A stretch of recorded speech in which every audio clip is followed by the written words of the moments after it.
Hello guys, welcome back sa ating channel. Ayun. Sa wakas nakapag-upload din tayo. By the way, batiin natin lahat Merry Christmas sa ating lahat na nagsa-celebrate ng Christmas and advance Happy New Year na rin, no? Kasi ilang days na lang ngayon, end na ng 2021 and siguro ito na yung last video natin for this year, no? I'm very thankful, no? Gusto ko munang pasalamatan ng lahat, no? Lahat ng mga sumuporta sa channel natin from the start hanggang ngayon. Yung mga bago pa lang na kapapasok sa ating channel, maraming salamat po sa inyo, no? Napaka ganda ng progreso ng ating channel ngayong taon. And sana ay dumami pa tayo ng lalo para nang sa ganun ay maipabahagi pa natin sa mas maraming tao yung ating mga tinatalakay, no, dito sa ating channel. So, suportahan niyo ang ating channel guys sa pagsusubscribe at pag-share, pagla-like ng ating mga lecture. Okay? So, ngayon, bilang pinangako ko sa aking mabuting kaibigan, si Sir Sian Bungayon, na gagawan ko ng content yung mga tanong ng kanyang mga estudyante patungkol doon sa Republic Act 11131. Kasi ang dami-dami nating tanong doon guys, no? So, inintay ko lang na mapuno and then i-discuss na natin ng minsanan para nang sa ganun ay minsanan na lang din ang paliwanag, no? Pero kung sakaling may mga madadagdag pa, no, sige lang, no?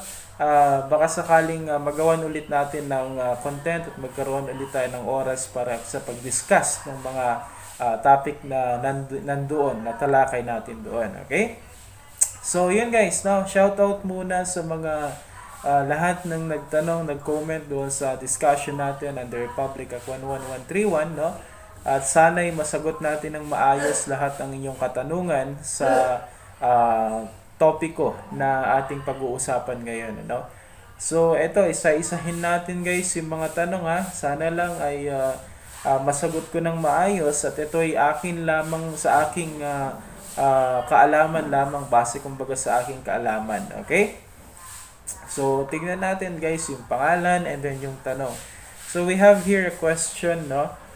From Ananayo Boy, no? C. No, ang tanong niya, Sir, is there a time limit when taking the licensure examination? No? So basically, ang licensure examination for criminologists is umaabot yan ng 3 araw. Ano? So, sa licensure examination for criminologists, meron tayong 6 divisions doon and each division should be taken, no? Morning, then afternoon, then morning, afternoon. So, in short, no? Bawat isang division ay may nakalaan na 4 na oras, no, para tapusin ang isang division na merong merong 100 questions, no. So alam niyo naman yung mga divisions in the criminology, no, criminalistics and so on. So yung mga yun, no, ay tinitake mo yan ng 4 hours, no. So usually first day mag-start kayo ng 8, no, hanggang 12 and so on. Pero majority of the time naman, hindi naman nauubos yung time limit na yan na pinibigay. Kasi yung iba, no, 2 hours pa lang tapos na and so on. Pero yun yung time limit niya, okay? So, second question, it's not actually a question. Sabi dito, hello po sir, pwede pong mas madami po kayong ma-upload na video, anong nakakaano panoorin at saka first year college po ako. So, salamat Miss Nicole Dato, ano?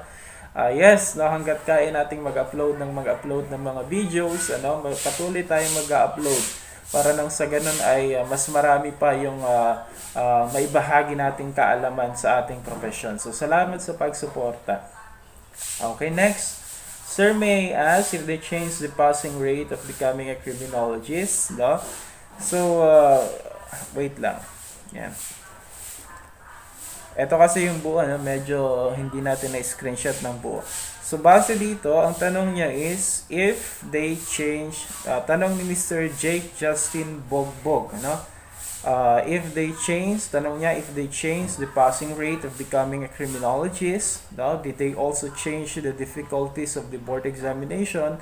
And how about, for example, I pass the refresher exam, sir, they still have 5 times chance to pass the board examination. Okay, isa-isahin natin yung tanong, no? So, if they change the rate of becoming a criminologist, basically, they change it, no? Under Public Act 6506 kasi, ang passing rate is 75% pa rin naman, pero pagdating naman doon sa minimum required passing rate is nasa 50% under Republic Act 6506. Ibig sabihin, dapat sa divisions, no, doon sa 6 divisions na yun, ay hindi bababa ng 50% ang iyong passing rate. Okay? But in total, no, kung i-compute na yung general weighted average mo in all 6 divisions, dapat yun ay 75% pataas. So under Republic Act 11131, they changed that a little bit. So 'di ba sabi natin Republic Act 6506 ang required lang is at least 50% ang maipasa mo in all divisions, pero ang computed average mo is dapat 75%. 11131 mandates already that at least 60% in all divisions ang maging passing rate mo, at pag i-compute yung total average mo is dapat 75% and above. No? So hindi ka na pwedeng magkaroon ng passing rate from any other divisions ng below 60%. So tumaas siya, no? In short, pinataas nila konti yung passing rate, no, for the different divisions, or yung minimum passing rate for the different division, which is 60% na. Okay? Then, ano pa yung tanong niya? With regards to the difficulties, you know naman that meron tayong board na tumatalakay dyan, they are following naman the different guidelines in question formulation. So, merong mga easy, merong medium, merong hard questions na ganyan, no? So, we cannot really say that tumaas or humirap ang board examination, but we can say that medyo tinaasan lang nila yung standard kasi nga from 50% minimum passing rate to 60% na, no? Doon sa per division rating. Okay? So, humirap ng konti, but with regards to the different topics or questions that are being asked on the board examination, I think it's the same pa rin naman kasi they are coming from the different subjects that we had already discussed, no, during your college days, no? So other question is, if I pass the refresher exam, no? Actually, it's not an exam, no? It's a course, no? So we don't have any information yet with regards to this course, no? But it is a course that you need to take. Hindi pag nag-fail ka sa board examination for 5 times is may exam kang iti-take. No. You need to undergo a certain course, no, which is yung tinatawag nating refresher course. Then pag natapos mo 'yun ay bibigyan ka ng certificate na 'yun yung ipapakita mo kapag ikaw ay mag-a-apply or magte-take na naman ng board examination, no, after failing 5 times. Then, if you take the refresher course, now you have 5 times ulit. In case man na bumagsak ka ulit for 5 consecutive times or cumulative times, take ka na naman ng refresher course. I think it's the same na naman that you will have another 5 times until you pass. So, parang magiging ganun lang yung cycle. Now, although it was not mentioned on the law, kasi I do believe that the board is really expecting the best among the student. No, siguro, hindi naman na siguro aabot na kung saan is nag-fail ka na ng 5 times, nag-refresher course ka, nag-fail ka na naman ng 5 times, then what's next, no? So in case umabot nga sa ganun, no, so you need to take the refresher course again, then another 5 times before, another 5 chances na naman, no? So I just hope that it doesn't happen, no? Kasi sobrang naman yan, there is really something wrong kapag ganun na ang circumstances natin. So probably that's why the law didn't mention about that. But in case, no, na may mga ganito ngang mangyari, so the logic, no, dictates that it will be in this manner na pag nag-take ka ng refresher course, of course you will have 5 chances na naman to pass the board examination. Still you fail, refresher course, then 5 chances na naman. Okay? Next question from Mary Rose Dinamling, sir, does a criminology graduate standard is low if he or she did not pass the licensure examination? So I think that's what it is measuring actually. Kaya meron tayong national passing rate and so on, tinitignan ilan ba from the total population of criminology graduates ang pumapasa sa board examination. So I think yung kung mababa ang national passing rate, then it just shows no na medyo kailangan ng pagtuunan ng pansin talaga ang criminology education sa Pilipinas, no? So that's what it implies, no? Kapag mababa ang national passing rate, that what it is imply, no? So pwede rin sabihin na probably the examination is really hard kaya medyo mababa ang passing rate. But then again, no, marami kasing factor dito ang dapat tignan. Hindi lang kumbaga yung quality of education na natatanggap ng mga bata. It could be like environmental, no, it could be student factor, no. Then there's a lot of reason for this. We cannot really blame it to a certain profession or education, no, kung mababa ang passing rate ng isang course na yan. Pero isa ito sa mga indicator na tinitignan kumbaga ng CHED, no, para tignan kung nagiging effective nga ba yung program na ino-offer ng different school or the different institution itself, no. So kung mababa ang passing rate ng isang school, pwede na talaga nilang sabihin yan na siguro mababa din yung quality of education na binibigay nila, no. But then there's a lot of factors, no, like for example PCCR, no, kahit sabihin nating mababa ang passing rate nila, but then considering the number of student talaga na nandoon, sobrang dami, no, maraming estudyanteng nandoon compared doon sa mga ibang school na kung saan they have only 100 student and so on. So what do you expect? Mas makakapag-focus talaga sila sa pagtuturo, mas mababantayan talaga nila yung mga bata and so on. So there's a lot of factors to this. Now we cannot just put the blame onto the quality of education without further trying to understand the different situation that surrounds why mababa ang passing rate ng isang school, no, or mababa ang national passing rate ng licensure examination for criminologies, no. Okay. Question from Wesley Tubabon, no. Is there a limit for exam, no? If you are pertaining, for example, for the limit of taking the board examination, as we discussed on the Republic Act 11131, no, there is no limit to it, no? But then meron tayong rule that if you failed 5 times consecutively or cumulatively, you need to take the refresher course. Then if you take the refresher course, no, meron ka ng certificate, you pass the refresher course, pwede ka na namang mag-take ng 5 times and so on. So the process will repeat itself, no, until kumbaga makapasa yung estudyante. Kasi we cannot really say that kapag 10 times ka nag-take, hindi ka pa rin pumasa, is wala na, you will be perpetually banned to take the licensure examination. Wala namang ganong ruling, ano, that would be discriminatory and that would not be constitutional.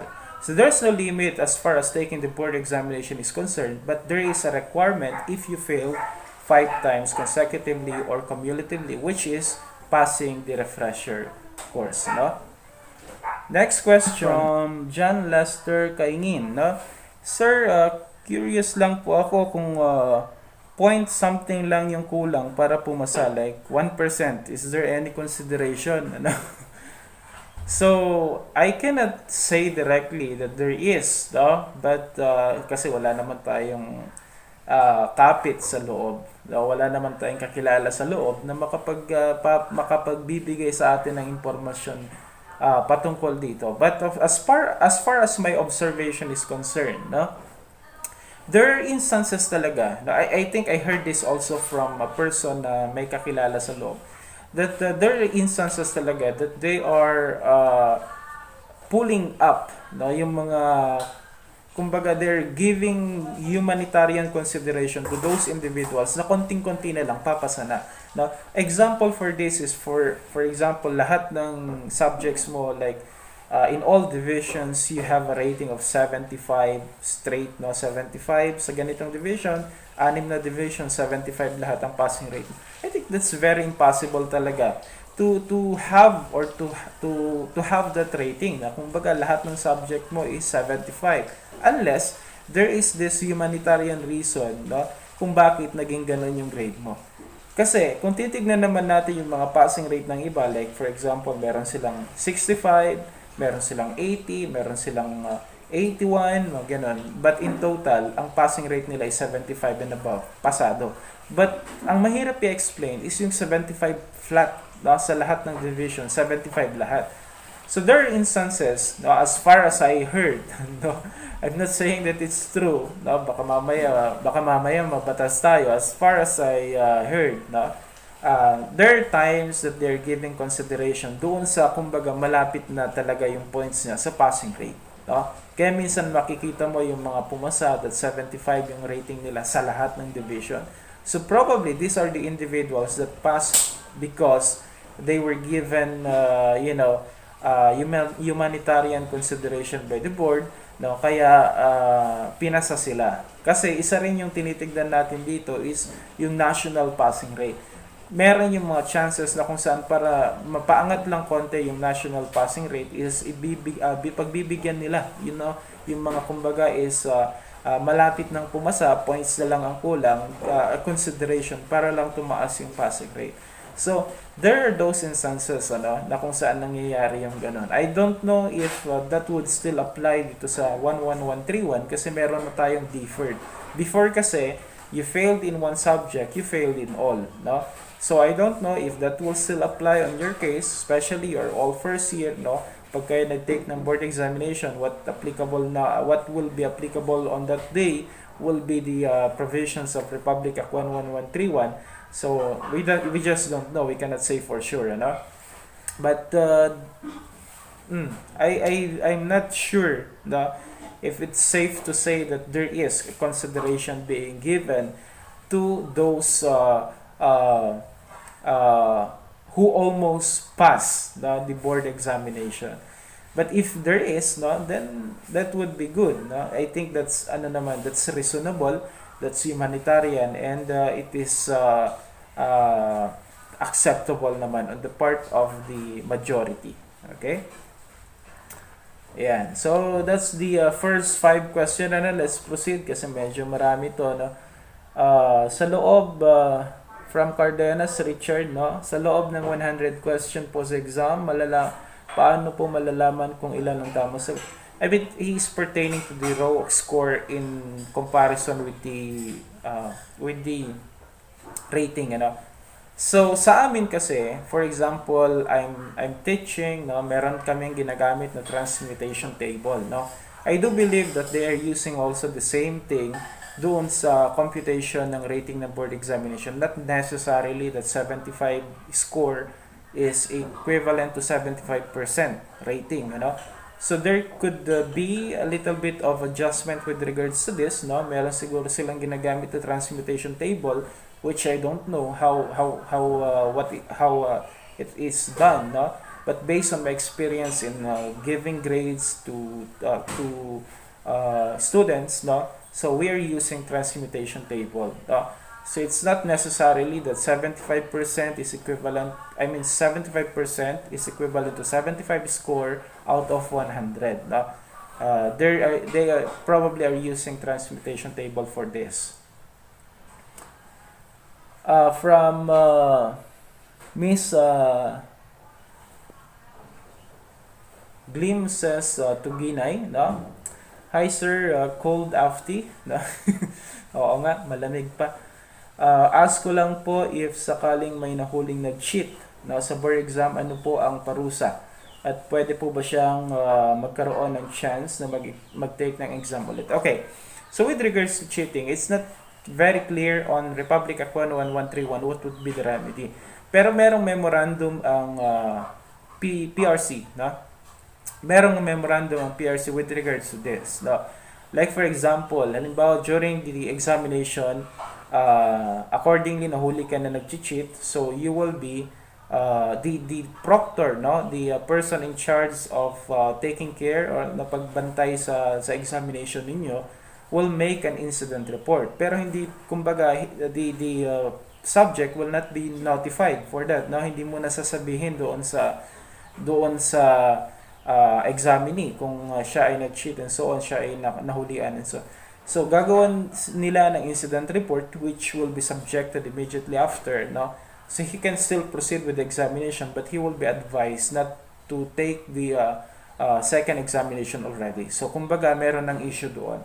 What could happen is that they could cancel the application of this person, no? Or pwedeng i-hold nila yung result ng exam niya and whatsoever.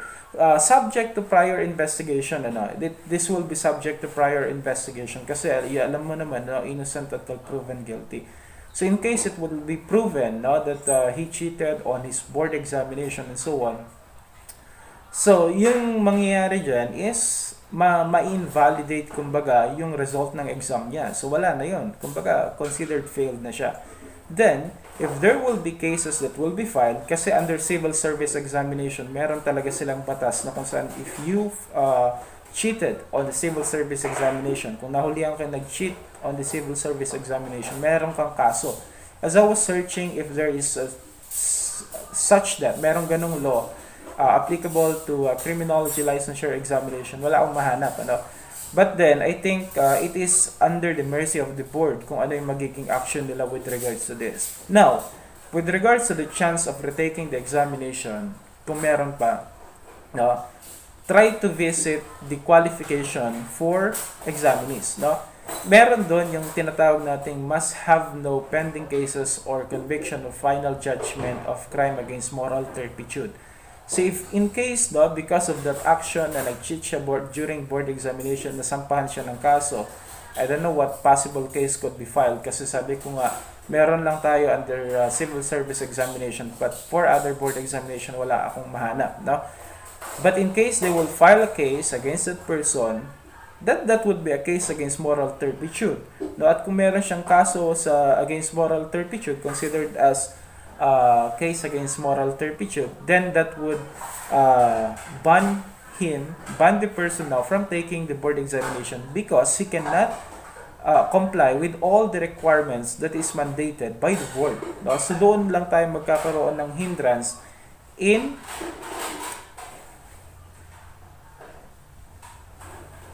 taking the board examination. No? So that's how it is usually done. No?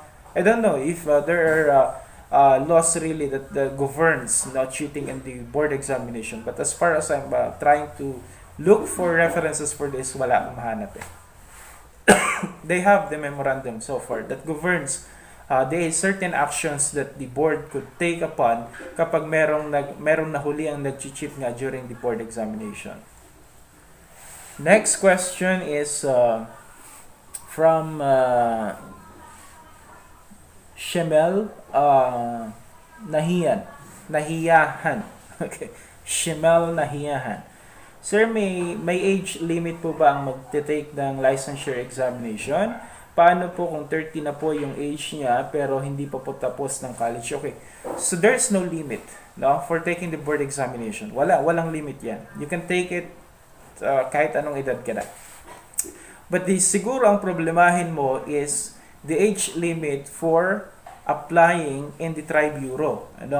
Kasi sa tri-bureau, especially if you are taking criminology to become a police officer, then yun yung problemahin mo. No? Kasi ang kailangan nila dyan, no, pag pumasok ka sa tri-bureau, ang age limit dyan is 21 years old to 30 years old. No? Yun yung kanilang age bracket.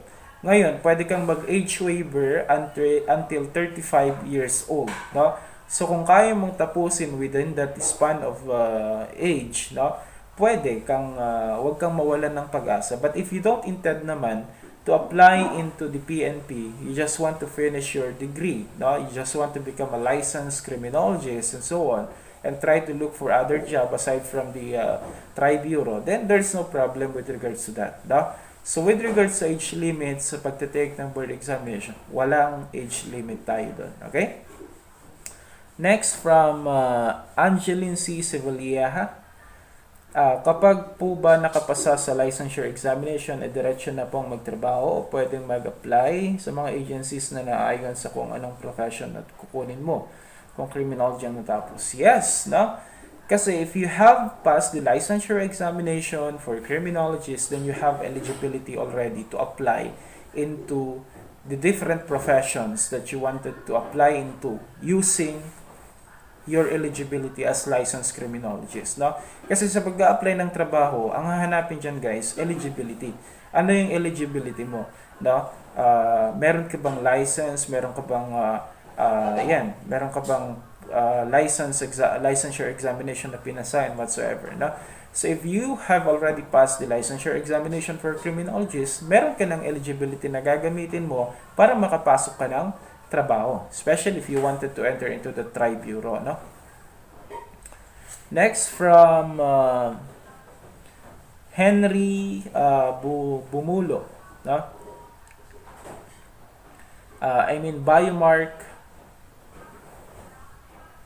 Biomark Bumulo, no? Sir, paano ba kung bagsak sa board examination ng first and second takes, pwede po bang pumasok sa Philippine Army?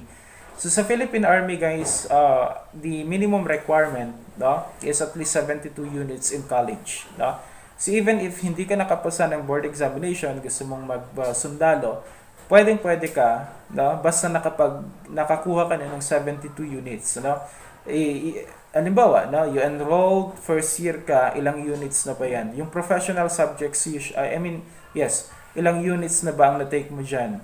Sa amin dati, that's 29 units. So, siguro mga kahit third year ka na, naka 72 units ka na yan, no? So, kahit hindi ka patapos ng course mo na criminology, no, basta naka 72 units ka na sa college, kahit anong kurso, pwede ka nang mag-apply sa Army, no? But the only advantage kasi kapag ikaw ay lisensyado, licensed criminologist, is mas mataas yung magiging position mo kapag napasok ka na dyan. No? Kapag natapos mo na yung training mo, you can use your eligibility as licensed criminologist for promotion purposes. So yun yung advantage niya. No? So if you intend to join the Army as early as possible, then you just need to take 72 units. No? May exam sila, ipasa mo, training and all the requirements and so on, then you can join.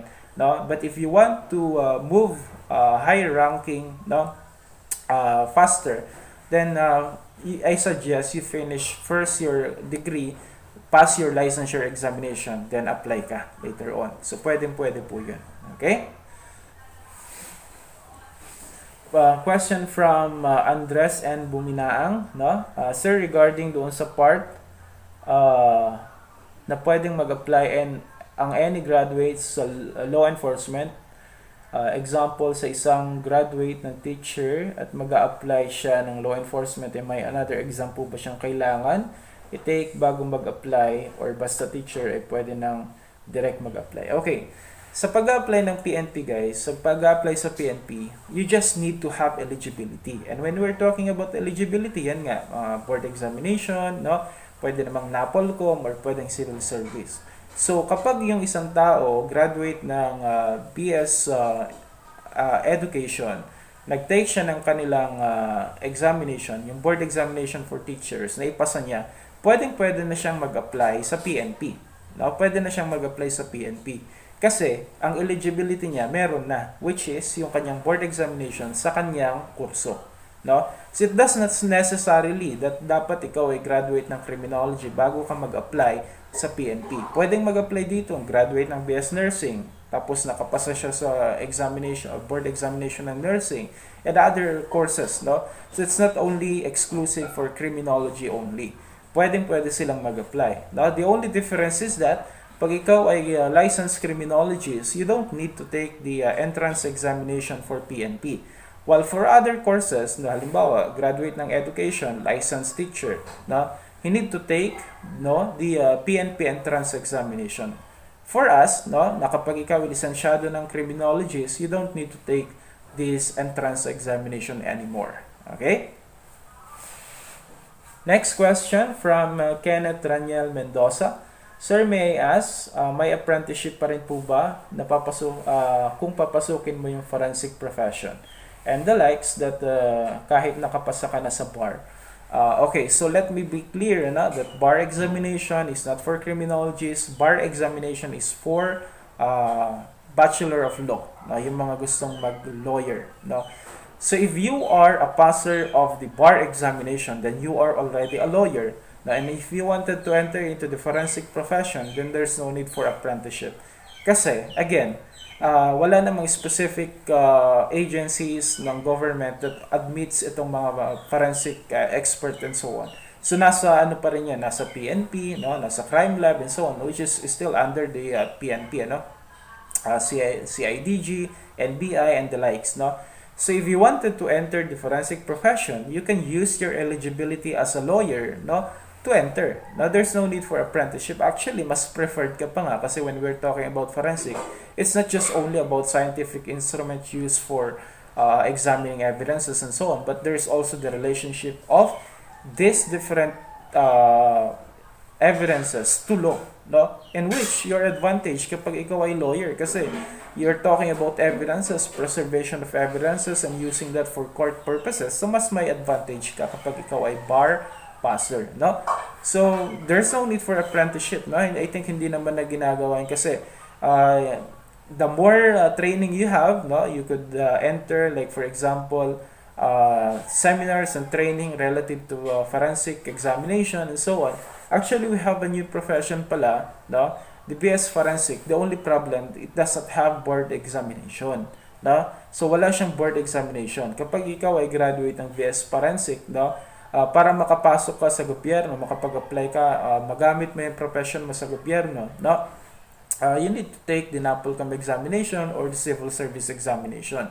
So that's the difference to it to criminology. But then, if you are pertaining to bar examination, then I think there's no need for such apprenticeship and so on. You can apply directly using that eligibility.